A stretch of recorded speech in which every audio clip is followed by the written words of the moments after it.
মা জগদম্বিকে, তুমি সর্বময়ী বিশ্বের ঈশ্বরী, বিশ্ব সংসারের আশ্রয় স্বরূপা, এই অখিল ব্রহ্মাণ্ডে সর্বময়ী কর্ত্রী।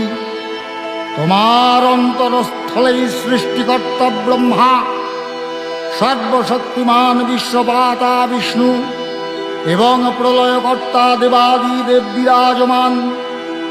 তুমি দেবগণের আধার স্বরূপা, দেবতাদের ও পিতৃলোকের পরম তৃপ্তিদায়ক স্বাহা সধা হব্য ও কব্যরূপে প্রকাশমানা।